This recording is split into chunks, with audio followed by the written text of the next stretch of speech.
Good morning प्यारे बच्चों, आप सभी का स्वागत है इस वीडियो में। बच्चों, आज की जो वीडियो है उसमें हम डिस्कस करेंगे आपकी क्लास 6 की विज्ञान की वर्कशीट नंबर 10।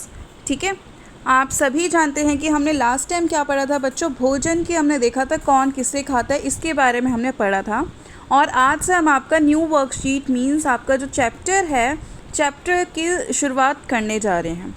जो आपके चैप्टर्स आने वाले हैं उससे रिलेटेड वर्कशीट्स आ रही हैं अब, और ये आपके कोर्स कंटेंट से रिलेटेड हैं। तो चलिए स्टार्ट करते हैं। भोजन के पोषक तत्व। बच्चों, आपने बड़ों को कहते हुए सुना होगा, जैसा खाना वैसा होना। हाँ, वह सही है। हमारे द्वारा खाए गए भोजन के पोषक तत्व शरीर को ऊर्जा प्रदान करते हैं।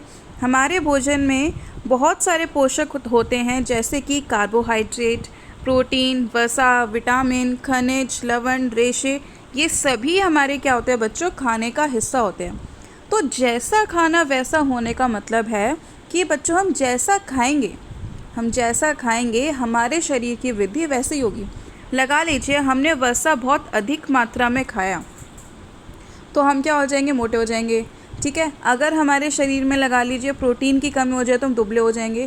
तो डिपेंड करता है बच्चों कि आप कैसा खाना खा रहे हो। आपकी डाइट बहुत चीज़ें कंट्रोल करती है। चलिए आगे देखते हैं।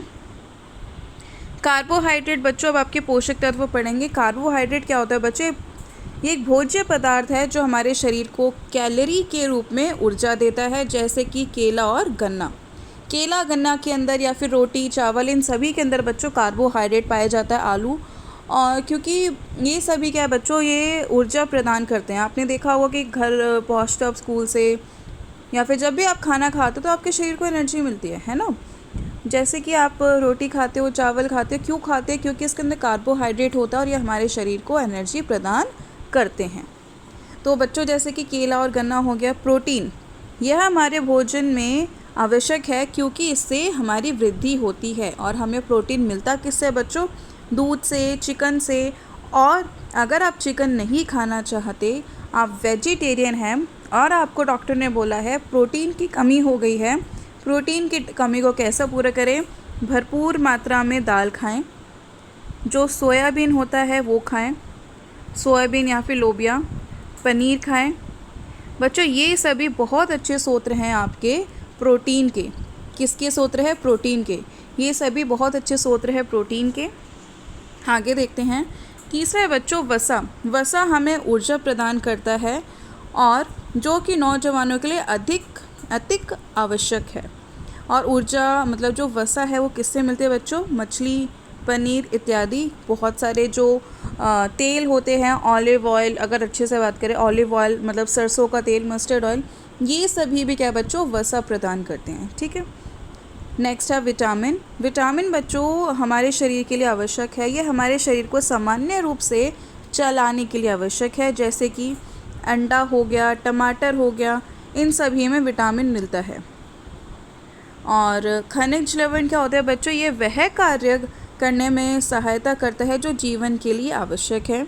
फाइबर हो गया, जो रेशे जिसको हम कहते हैं, ये हमारे शरीर को स्वस्थ रखने। बच्चों, इसका सबसे बड़ा रोल है आपके पाचन तंत्र में। आपने कई बार ऐड भी देखा होगा, इसके अंदर फाइबर है, क्योंकि जो बिस्किट्स है इसके अंदर फाइबर है, इसके अंदर फाइबर है। बच्चों, फाइबर का रोल क्या होता है, ये जो रेशे होते हैं आपके पाचन तंत्र को सही रखता है, आपको पेट को साफ रखने में काफ़ी मदद करता है। हमें मेनली रेशे वाले ही फूड्स खाने चाहिए, रेशे वाला ही खाना खाना चाहिए। मतलब ऐसा नहीं कि बस वही खाना खाना चाहिए, लेकिन हमें अपने डाइट में ये चीज़ ज़रूर इंक्लूड करनी चाहिए, क्योंकि इससे क्या होता है बच्चों, ये हमारे पाचन तंत्र को स्ट्रॉन्ग बनाता है। और इसके ये किस में मिलता है? गाजर हो गया, मटर हो गया, इन सभी चीज़ों में। उसके बाद है पानी। पानी तो आप सभी जानते हैं ये हमारे लिए कितना आवश्यक है। पानी बच्चों हमारे शरीर का 75% पानी से बना हुआ है, जिसके कारण शरीर का तापमान हम सामान्य रख सकते हैं। खीरा, टमाटर बच्चों, इसमें कितने अमाउंट में आपको पानी मिलता है? जो खीरा है, खीरे के अंदर तो पूरा पानी ही होता है। ठीक है, और जैसे कि संतरा वगैरह होगा तो उसके अंदर भी अच्छे अमाउंट में, जैसे कि जिनसे जूस निकलता है उनके अंदर बहुत अमाउंट में पानी। नारियल पानी हो गया। तो पानी के भी स्रोत हैं, मीन्स जो पानी पीते हो उसके अलावा भी अलग अलग आपके भोज्य पदार्थ है जिससे आपको पानी मिल सकता है। चलिए बच्चों प्रश्न है, नीचे आपको वर्ग पहेली दी गई है, उसमें से प्रत्येक 7 पोषक के 2 भोज्य पदार्थ ढूंढिए। 2 भोज्य पदार्थ ढूंढने हैं बच्चों हमें, जो मिलता है देखते हैं। पहला हमने मिला अंडा, ठीक है, और चलिए बाकी देखते हैं। मछली, मूंगफली, दूध, ठीक है, चावल, संतरा, पनीर और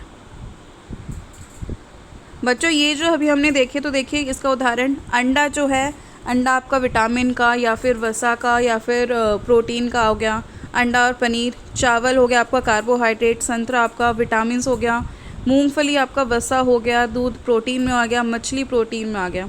तो एक कैटेगरी, एक तरह से हम सभी कैटेगरी के कुछ ना कुछ वर्ड्स ढूंढ चुके हैं और बाकी भी हमें ढूंढने हैं। तो चलिए देखते हैं जितने कितने वर्ड्स मिलते हैं हमें। एक है नमक और टमाटर,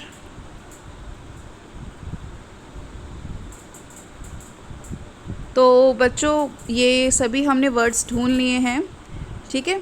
तो आपको अगर और इससे अधिक वर्ड्स मिलते हैं तो आप ज़रूर ढूंढ के लिखिएगा और उसकी कैटेगरी भी ज़रूर मेंशन कीजिएगा। तो चलिए आगे देखते हैं बच्चों। सेकंड क्वेश्चन है कि आपको जोड़ों में मिलाना है।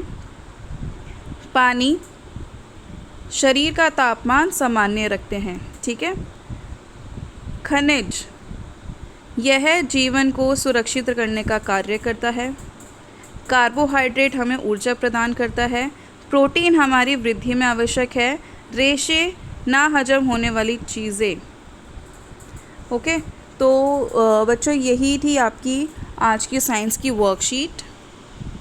चलिए इसके बाद अब आपकी हिंदी की वर्कशीट पे डिस्कस कर लेते हैं।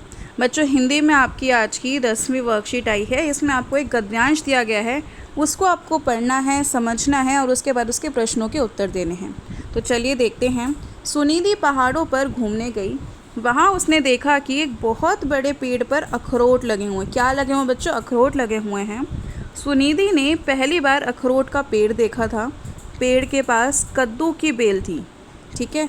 तो अभी तक हमने क्या देखा बच्चों? सुनिधि पहाड़ों पे घूमने गई थी, वहाँ पर उसने अखरोट का पेड़ देखा और उसने अखरोट का पेड़ पहली बार देखा था। पेड़ के पास किसकी बेल थी? कद्दू की बेल थी। उस पर बच्चों क्या लगे थे? कद्दू की बेल थी, तो क्या लगे होंगे? बड़े बड़े कद्दू लगे थे। उसके बाद है सुनिधि को अखरोट भी पसंद थे और कद्दू भी। सुनिधि को अखरोट और कद्दू दोनों ही पसंद थे। सुनिधि सोचने लगी, इतने बड़े पेड़ पर छोटे छोटे अखरोट और इतनी छोटी बेल पे इतने बड़े कद्दू, ऐसा क्यों? बड़े पेड़ पर बड़े कद्दू होने चाहिए और छोटी बेल पे छोटे अखरोट होने चाहिए। वह पेड़ के नीचे बैठी बैठी यही सब सोच रही थी कि तभी उसके सर पर एक छोटा सा अखरोट आकर गिरा। उसने तुरंत कहा, पेड़ पर तो अखरोट ही ठीक है, अगर कहीं इसकी जगह मेरे सर पे कद्दू गिर जाता तो मेरा क्या होता? थी ना थोड़ी फनी स्टोरी। तो चलिए क्वेश्चन के आंसर्स देखते हैं। पहला है सुनिधि कहाँ घूमने गई थी? तो बच्चों हमने देखा सुनिधि गई थी बच्चों पहाड़ों पर घूमने। सुनिधि ने पहले बार क्या देखा? अखरोट का पेड़। उसके बाद है सुनिधि को क्या देखकर हैरानी हुई? उसको देखकर हैरानी हुई छोटे अखरोट और बड़े कद्दू दोनों ही। सुनिधि के सर पर क्या कर गिरा बच्चों? अखरोट। उसके बाद है अखरोट सर पर गिरने के बाद सुनिधि ने क्या कहा? तो बच्चों उसने ये कहा, पेड़ पर तो अखरोट ही ठीक है, अगर कहीं कद्दू होता तो मेरा क्या होता? सोचो उसके सर पर अगर इतना बड़ा कद्दू गिरता तो उसका क्या ही होता। अब आपसे है क्वेश्चन, कुछ करिए। सुनिधि की तरह ही आप अपनी इस प्रकार की घटना याद करके लिखिए और अपने शिक्षक से चर्चा कीजिए। तो बच्चों आप अपने इस तरह से लिखिए कि आपके साथ भी कभी कुछ ऐसा इंसिडेंट हुआ हो, जैसे कि सुनिधि घूमने गई थी, उसने देखा 2 पेड़ हैं तो उसने सोचा कि जो छोटी चीज़ है बड़े पेड़ पे क्यों है, ठीक है। तो और उसके साथ फिर हादसा हुआ तो उसने सोचा कि जो चीज़ जैसी है वैसी ही सही है। आपके साथ भी ऐसा कुछ डेली लाइफ में कुछ मजाक हुआ हो तो आप ज़रूर अपना भेज सकते हैं। तो बच्चों यही थी हमारी आज की वर्कशीट, जिसमें हमने साइंस की और हिंदी की दोनों की वर्कशीट डिस्कस करी है। Thank you so much for watching this video.